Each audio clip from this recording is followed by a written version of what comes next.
അക്കൗണ്ടൻസിയുടെ മറ്റൊരു ക്ലാസ്സിലേക്ക് എല്ലാ കുട്ടികളെയും സ്വാഗതം ചെയ്യുന്നു. നമ്മൾ ഇന്ന് ഡിസ്കസ് ചെയ്യാൻ പോകുന്ന ടോപ്പിക് എന്ന് പറയുന്നത് നോട്ട് ഫോർ പ്രോഫിറ്റ് ഓർഗനൈസേഷൻ്റെ സബ്സ്ക്രിപ്ഷനുമായി ബന്ധപ്പെട്ട് വരുന്ന ഒരു അക്കൗണ്ട് പ്രിപ്പയർ ചെയ്യുന്ന ഒരു ക്വസ്റ്റ്യനാണ് ഡിസ്കസ് ചെയ്യാൻ പോകുന്നത്. നിങ്ങൾക്കറിയാം, നോൺ പ്രോഫിറ്റ് ഓർഗനൈസേഷൻ്റെ ഒരു മെയിൻ ഇൻകമാണ് സബ്സ്ക്രിപ്ഷൻ എന്ന് പറയുന്നത്. Okay, income and expenditure account prepare ചെയ്യുമ്പോൾ നമ്മുടെ റെസിപ്റ്റ് സൈഡിൽ വരുന്ന ഒരു മെയിൻ ഇൻകമാണ് സബ്സ്ക്രിപ്ഷൻ. നിങ്ങളുടെ എക്സാം ലെവലിൽ സബ്സ്ക്രിപ്ഷൻ അഡ്ജസ്റ്റ് ചെയ്യുന്നതിന് വേണ്ടിയുള്ള ഒരു 4 മാർക്ക് ക്വസ്റ്റ്യൻ മിക്കവാറും എക്സാമിനേഷന് കാണാറുണ്ട്. അപ്പോൾ നമുക്ക് ആ മോഡൽ ഒരു ക്വസ്റ്റ്യനാണ് ഇന്ന് ഡിസ്കസ് ചെയ്യാൻ പോകുന്നത്. നിങ്ങളുടെ ഗ്രൂപ്പിലേക്ക് ഞാനൊരു ക്വസ്റ്റ്യൻ സെൻഡ് ചെയ്തിട്ടുണ്ട്. അപ്പോൾ ആ ക്വസ്റ്റ്യൻ നിങ്ങൾ ബുക്കിലേക്ക് എഴുതിയതിന് ശേഷം ഒന്ന് ആൻസർ ചെയ്യുക. നമ്മൾ ഇന്ന് ഒരു പർട്ടിക്കുലർ ക്വസ്റ്റ്യൻ എടുത്തുകൊണ്ട് എക്സ്പ്ലെയിൻ ചെയ്യുന്നു. അതിനുശേഷം ഗ്രൂപ്പിലേക്ക് വേറെ ക്വസ്റ്റ്യൻ കൂടി ഫോർവേഡ് ചെയ്യാം. നിങ്ങൾ ആ ക്വസ്റ്റ്യൻ ആൻസർ ചെയ്ത് നമ്മുടെ ഗ്രൂപ്പിലേക്ക് അല്ലെങ്കിൽ പേഴ്സണലായിട്ട് നമ്മുടെ അക്കൗണ്ടൻസി ഗ്രൂപ്പിലേക്ക് അതിൻ്റെ ആൻസർ ഒന്ന് സെൻഡ് ചെയ്യണം.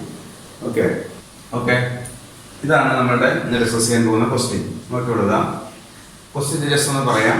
Subscription received in the year 2010 rupees 20,000. Then subscription outstanding on 31st December 2009 rupees 2,000.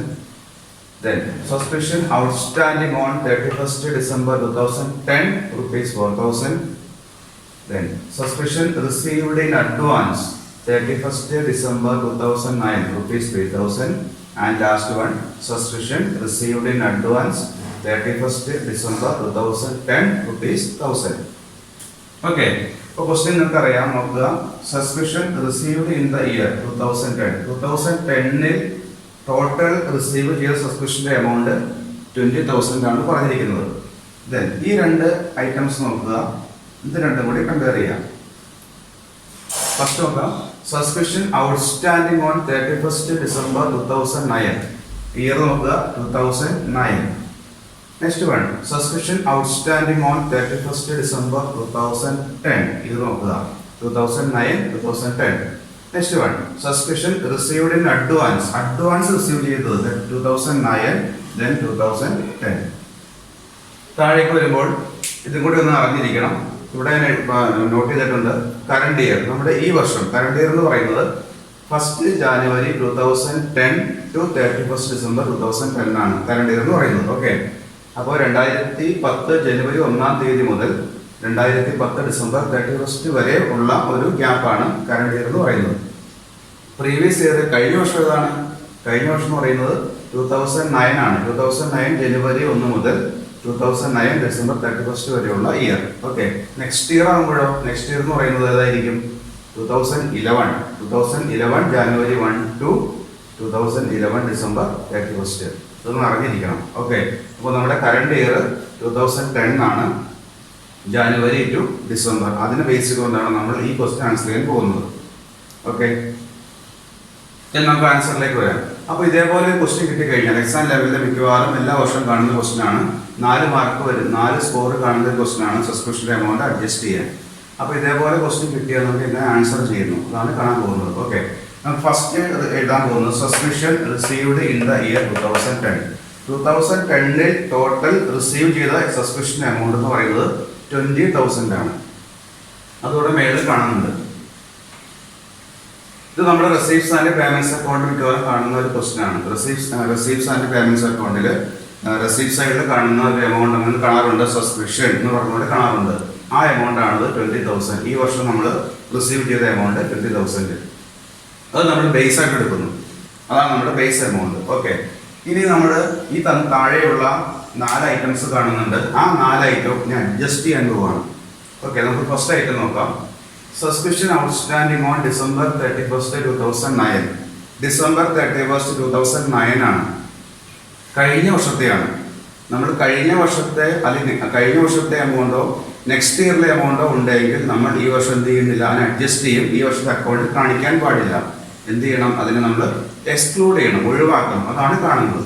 അപ്പോൾ 2009 എന്ന് പറയുമ്പോൾ സബ്സ്ക്രിപ്ഷൻ ഔട്ട്സ്റ്റാൻഡിംഗ്, സബ്സ്ക്രിപ്ഷൻ ഇനത്തിൽ കഴിഞ്ഞ വർഷത്തെ എമൗണ്ട് നമുക്ക് കിട്ടാനുണ്ടായിരുന്നു. അത് നമുക്ക് ഈ വർഷം കൊണ്ട് കിട്ടിക്കാണും. അതിൽ ഈ എമൗണ്ടിൽ വന്നിട്ടുണ്ടായിരിക്കാം. 20,000 ഉണ്ടായിരിക്കാം. കഴിഞ്ഞ വർഷത്തെ എമൗണ്ട് ആണ്, പ്രീവിയസ് ഇയറിലെ എമൗണ്ട് ആണ്. പ്രീവിയസ് ഇയറിലെ എമൗണ്ട് നമുക്ക് ഈ വർഷം അക്കൗണ്ട് പ്രിപ്പയർ ചെയ്യുമ്പോൾ ആവശ്യമില്ല. അതുകൊണ്ട് എന്ത് ചെയ്യാം, ആ എമൗണ്ട് നമുക്ക് ലെസ് ചെയ്യേണ്ടി വരും. Less. Okay. Next one, subscription outstanding on 31st December 2010. ഈ വർഷം കറണ്ട് ഇയറിൽ 2010-ൽ സബ്സ്ക്രിപ്ഷൻ ഇനത്തിൽ എമൗണ്ട് റിസീവ് ചെയ്യാനുണ്ട്, കിട്ടാനുണ്ട്, ഔട്ട്സ്റ്റാൻഡിംഗ് ആണ്. സബ്സ്ക്രിപ്ഷൻ 2010 കറണ്ട് ഇയർ ആണ്. കറണ്ട് ഇയറിലെ എമൗണ്ട്, സബ്സ്ക്രിപ്ഷൻ എമൗണ്ട് റിസീവ് കിട്ടാനുണ്ടെങ്കിൽ എന്ത് ചെയ്യണം, കറണ്ട് ഇയറിൽ ആ എമൗണ്ട് ആയതുകൊണ്ട് നമ്മൾ ആ എമൗണ്ട് എന്ത് ചെയ്യാം, ആഡ് ചെയ്യണം. ഓക്കെ. രണ്ട് ഐറ്റം. ഫസ്റ്റ് വൺ, ഇത് പ്രീവിയസ് ഇയർ ആണ്, ഇത് കറണ്ട് ഇയർ ആണ്. പ്രീവിയസ് ഇയറിലെ എമൗണ്ട് ലെസ് ചെയ്തു, കറണ്ട് ഇയറിൽ കിട്ടാനുള്ള എമൗണ്ട് ആഡ് ചെയ്യുന്നു. ഓക്കെ. നെക്സ്റ്റ് വൺ വളരെ ഇമ്പോർട്ടൻ്റ് ആണ്. Subscription received in advance 31st December 2009. Note ചെയ്യണം. Subscription received in advance. Subscription advance ആയി നമ്മൾ റിസീവ് ചെയ്തു. എന്ന് റിസീവ് ചെയ്തു? 31st December 2009. 2009 എന്ന് പറഞ്ഞാൽ കഴിഞ്ഞ വർഷം സബ്സ്ക്രിപ്ഷൻ നമ്മൾ അഡ്വാൻസ് ആയി റിസീവ് ചെയ്തു. കഴിഞ്ഞ വർഷം സബ്സ്ക്രിപ്ഷൻ അഡ്വാൻസ് റിസീവ് ചെയ്തു എങ്കിൽ അത് ഈ കറണ്ട് ഇയറിൽ ഈ വർഷത്തെ എമൗണ്ട് ആയിരിക്കണ്ടേ. 2010-ലെ എമൗണ്ട് അല്ലേ കഴിഞ്ഞ വർഷം അഡ്വാൻസ് വാങ്ങാൻ പറ്റുള്ളൂ. കറക്റ്റ് അല്ലേ? 2009 December 31st 2009-ൽ നമ്മൾ 3000 രൂപ സബ്സ്ക്രിപ്ഷൻ ഇനത്തിൽ അഡ്വാൻസ് വാങ്ങിയെങ്കിൽ അത് 2010-ലെ എമൗണ്ട് ആയിരിക്കും, കറണ്ട് ഇയറിലെ എമൗണ്ട് ആയിരിക്കും. അപ്പോൾ കറണ്ട് ഇയറിലെ എമൗണ്ട് കഴിഞ്ഞ വർഷം അത് അഡ്വാൻസ് ആയിരുന്നുവെങ്കിൽ ഈ വർഷം അത് ആക്ച്വൽ ഇൻകം ആയിരിക്കും. അപ്പോൾ ഈ വർഷത്തെ അക്കൗണ്ടിൽ, അപ്പോൾ നമ്മൾ കഴിഞ്ഞ വർഷം അക്കൗണ്ട് പ്രിപ്പയർ ചെയ്തപ്പോൾ ആ എമൗണ്ട് ലെസ് ചെയ്ത് കളഞ്ഞ് കാണണം. കറണ്ട് ഇയറിൽ കഴിഞ്ഞ വർഷം ഓക്കെ അഡ്വാൻസ് വാങ്ങിയ എമൗണ്ട് ആണ്. 2010 ആകുമ്പോൾ, ഈ വർഷം ആകുമ്പോൾ നമ്മുടെ ആക്ച്വൽ ഇൻകം ആയിട്ട് മാറുന്നത്. ഓക്കെ. അപ്പോൾ ആക്ച്വൽ ഇൻകം ആയതുകൊണ്ട് ആ എമൗണ്ട് എന്ത് ചെയ്യേണ്ടി വരും, അപ്പോൾ ആഡ് ചെയ്യേണ്ടി വരും. നിങ്ങൾക്ക് ഡൗട്ട്സ് എന്തെങ്കിലും ഉണ്ടെങ്കിൽ നിങ്ങൾക്ക് പേഴ്സണലായിട്ട് മെസ്സേജ് ചെയ്യാം. ഓക്കെ, ഞാൻ റിപ്ലൈ തരാം. Okay. Next one, subscription received in advance on 31st December 2010. 2010 December 31st ആയപ്പോൾ വീണ്ടും നമ്മൾ സബ്സ്ക്രിപ്ഷൻ ഇനത്തിൽ അഡ്വാൻസ് ആയി വാങ്ങി, എമൗണ്ട് വാങ്ങിയിട്ടുണ്ട് 1000 രൂപ. അപ്പോൾ 2010 December 31st സബ്സ്ക്രിപ്ഷൻ അഡ്വാൻസ് വാങ്ങുക എന്ന് പറഞ്ഞാൽ അത് നെക്സ്റ്റ് ഇയറിലായിരിക്കും, 2011-ലെ ആയിരിക്കും. കറക്റ്റ് അല്ലേ? 2010 December 31st subscription received in advance, അത് 11-ലെ എമൗണ്ട് ആണ്. 2011-ലെ എമൗണ്ട് ആയതുകൊണ്ട് അത് ഈ വർഷത്തെ അക്കൗണ്ടിൽ വേണ്ട. എന്ത് ചെയ്യുക, അതിനെ മിസ് ചെയ്ത് കളയുക. ഓക്കെ. ഇതാണ് നമ്മൾ ഇതിലേക്ക് അക്കൗണ്ടിലേക്ക് അഡ്ജസ്റ്റ് ചെയ്യാൻ പോകുന്നത്. നിങ്ങൾക്ക് income and expenditure account prepare ചെയ്തുകൊണ്ടോ അല്ലെങ്കിൽ ഇതേപോലെ ഒരു ആഡ് ലെസ് എന്നുള്ള അല്ലെങ്കിൽ ഒരു സ്റ്റേറ്റ്മെന്റ് പോലെ പ്രിപ്പയർ ചെയ്യാം. Income and expenditure account open ചെയ്യുകയാണെങ്കിൽ ജസ്റ്റ് അടുത്ത ഇത് കാണിക്കാം. അപ്പോൾ നമ്മൾ ജസ്റ്റ് ഒരു സ്റ്റേറ്റ്മെന്റ് പോലെ പ്രിപ്പയർ ചെയ്യുന്നു. നോക്കാം. Subscription received in the year 2010 20,000 answer amount എഴുതുന്നു, ഔട്ടർ കോളത്തിലേക്ക് മാറ്റി എഴുതുന്നു. ഇനി 2 ഐറ്റം ആഡ് ചെയ്യാനുണ്ട്. നമുക്ക് ആഡ് നോക്കാം. 2 ഐറ്റം ആഡ് ചെയ്യാനുണ്ട്. ഓക്കെ, നോക്കാം. ഫസ്റ്റ് വൺ ഏതാണ് ആഡ് ചെയ്യാനുള്ളത്? Subscription outstanding on 31st December 2010 amount 4,000 add ചെയ്തു. Okay. Next one, subscription received in advance 31st December 2009. Explanation കണ്ടതാണ്. അത് നമ്മൾ 3,000 ആ എമൗണ്ട് ആഡ് ചെയ്യുന്നു. Total 7,000, 20,000 plus 7,000 27,000. ഓക്കെ. ലെസ് ചെയ്ത ഐറ്റംസ് നോക്കാം. 2 ഐറ്റം ലെസ് ചെയ്യാനില്ലേ? Less. First one, subscription outstanding on 31st December 2009. Less ചെയ്യേണ്ട ഐറ്റമാണ് എമൗണ്ട് 2,000, അത് ലെസ് ചെയ്യണം. നെക്സ്റ്റ് ലെസ് ചെയ്യേണ്ട ഐറ്റം ഏതാണ്? 1,000 അല്ലേ? Subscription received in advance on 31st December 2010. 1,000 less ചെയ്യുക, രണ്ടും കൂടി ആഡ് ചെയ്യുക. 3,000 ടോട്ടൽ ലെസ് ചെയ്യേണ്ട എമൗണ്ട്. 27,000 minus 8,000 answer 24,000. 24,000 രൂപ. ഈ 24,000 ആണ് ഇൻകം ആൻഡ് എക്സ്പെൻഡിച്ചർ കൊണ്ട് പ്രിപ്പയർ ചെയ്യുമ്പോൾ ഇൻകം ആയിട്ട് റെക്കോർഡ് ചെയ്യേണ്ട ഐറ്റം. 24,000 ആയിരിക്കണം. അതാണ് കാണുന്നത്. Subscription shown in the income and expenditure account. Income and expenditure account prepare ചെയ്യുമ്പോൾ ഇൻകം സൈഡിൽ സബ്സ്ക്രിപ്ഷൻ എന്ന് പറഞ്ഞുകൊണ്ട് ടോട്ടൽ ഔട്ട്പുട്ടിലേക്ക് എഴുതേണ്ട എമൗണ്ട് 24,000 ആയിരിക്കും. ഇതാണ് സബ്സ്ക്രിപ്ഷൻ എന്ന് പറയുന്ന ഐറ്റം നിങ്ങളുടെ അക്കൗണ്ടിലേക്ക് അഡ്ജസ്റ്റ് ചെയ്യുന്ന സ്റ്റെപ്സ് ആണ് പറയുന്നത്. മിക്കവാറും എക്സാമിന് വരുന്ന ക്വസ്റ്റ്യൻ ആണ്. അപ്പോൾ ചിലപ്പോൾ ഇൻകം ആയിട്ട് വരാം, ചിലപ്പോൾ എക്സ്പെൻസ് ഇതേപോലെ തന്നെ വരാം.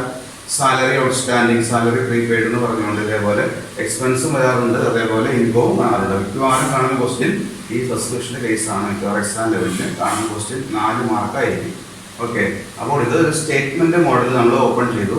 ഇനി ഇത് തന്നെ നമുക്ക് ഇൻകം ആൻഡ് എക്സ്പെൻഡിച്ചർ അക്കൗണ്ട് ആയിട്ടും അതേപോലെ ബാലൻസ് ഷീറ്റ് ആയിട്ട് നമുക്കത് എങ്ങനെ ബാലൻസ് ഷീറ്റിലേക്കോ ഇൻകം ആൻഡ് എക്സ്പെൻഡിച്ചർ അക്കൗണ്ടിലേക്കോ എങ്ങനെ ഓപ്പൺ ചെയ്യാം എന്ന് കൂടി ഒന്ന് ജസ്റ്റ് ഒന്ന് കാണാം. ഓക്കെ, അപ്പോൾ ഇതെല്ലാവരും നോട്ട്ബുക്കിലേക്ക് കംപ്ലീറ്റ് ചെയ്യുന്നു.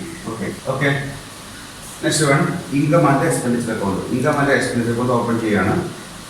എക്സ്പെൻഡിച്ചർ എമൗണ്ട്, ഇൻകം എമൗണ്ട്, നമ്മൾ അതിലേക്ക് സബ്സ്ക്രിപ്ഷൻ എമൗണ്ട് അഡ്ജസ്റ്റ് ചെയ്യുന്നു. എത്രയാണ് ഇൻകം ആയിട്ട് അക്കൗണ്ട് റെക്കോർഡ് ചെയ്യേണ്ടത്, അതാണ് നമുക്ക് അറിയേണ്ടത്. ഓക്കെ, അപ്പോൾ ഫസ്റ്റ് എഴുതാം subscription amount 20,000 already amount record ചെയ്തു. ഇനി ആഡ് ചെയ്യേണ്ട ഐറ്റംസുകൾ നമ്മളോട് കണ്ടെത്തി. ഏതൊക്കെയാണ് ആഡ് ചെയ്യേണ്ടത്? Add subscription outstanding on 31st December 2010 4,000 add ചെയ്തു. ദെൻ നെക്സ്റ്റ് ആഡ് ചെയ്ത ഐറ്റം ഏതാണ്? Subscription received in advance 31st December 2009 നമ്മൾ സബ്സ്ക്രിപ്ഷൻ അഡ്വാൻസ് റിസീവ് ചെയ്ത എമൗണ്ട്. എന്തുകൊണ്ട് ആഡ് ചെയ്യേണ്ടി വരുന്നു എന്നുള്ളത് നിങ്ങൾക്ക് ഡൗട്ട് ഉണ്ടെങ്കിൽ എന്നോട് ചോദിക്കാം, പേഴ്സണലായിട്ട് ചോദിക്കാം. ഓക്കെ, ഒന്നുകൂടി ജസ്റ്റ് ഒന്ന് പറഞ്ഞേക്കാം. 2009 എന്ന് പറഞ്ഞാൽ പ്രീവിയസ് ഇയർ ആണ്. പ്രീവിയസ് ഇയറിൽ നമ്മൾ അഡ്വാൻസ് ആയിട്ട് എമൗണ്ട് റിസീവ് ചെയ്തു. കഴിഞ്ഞ വർഷം അഡ്വാൻസ് റിസീവ് ചെയ്തതാണ്. കഴിഞ്ഞ വർഷം അഡ്വാൻസ് വാങ്ങുന്ന എമൗണ്ട് ഈ വർഷത്തെ ആയിരിക്കും. അപ്പോൾ ഈ വർഷത്തെ അക്കൗണ്ട് പ്രിപ്പയർ ചെയ്യുമ്പോൾ അക്കൗണ്ടിൽ ആ എമൗണ്ട് ആഡ് ചെയ്യണം, അക്കൗണ്ടിൽ കാണിക്കണം. അതുകൊണ്ടാണ് ആഡ് ചെയ്യുന്നത്. 3,000 ആഡ് ചെയ്ത് 27,000. ലെസ് ചെയ്യേണ്ട ഐറ്റം 2 ഐറ്റം ലെസ് ചെയ്യേണ്ടതുണ്ട്.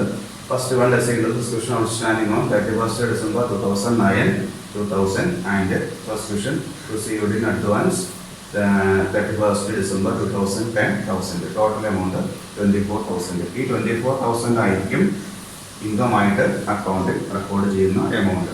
ഇതാണ് ഇതിൻ്റെ ഇൻകം ആൻഡ് എക്സ്പെൻഡിച്ചർ അക്കൗണ്ടിലേക്ക് പോസ്റ്റ് ചെയ്യുമ്പോൾ അക്കൗണ്ട് മോഡലിൽ നമ്മൾ ഓപ്പൺ ചെയ്തതാണ്. ഫസ്റ്റ് കണ്ട സ്റ്റേറ്റ്മെന്റ് മോഡലിലാണ്, ഇത് അക്കൗണ്ട് മോഡലാണ്. എക്സാമിനേഷന് നിങ്ങൾക്ക് ഏത് മോഡൽ വേണമെങ്കിലും ഫോളോ ചെയ്യാം. ഓക്കെ, നെക്സ്റ്റ് നമുക്കിനി ബാലൻസ് ഷീറ്റിലേക്ക് കൂടി എങ്ങനെ റെക്കോർഡ് ചെയ്യാം എന്നും കൂടി കാണാം. ഓക്കെ, അപ്പോൾ ഇതാണ് ഇൻകം ആൻഡ് എക്സ്പെൻഡിച്ചർ അക്കൗണ്ടിൻ്റെ ഒരു account model. Okay, next one balance ഷീറ്റിലേക്ക് എങ്ങനെ ഇത് നമുക്ക് ഐറ്റം റെക്കോർഡ് ചെയ്യാമെന്നും കൂടി ജസ്റ്റ് ഒന്ന് കാണാം.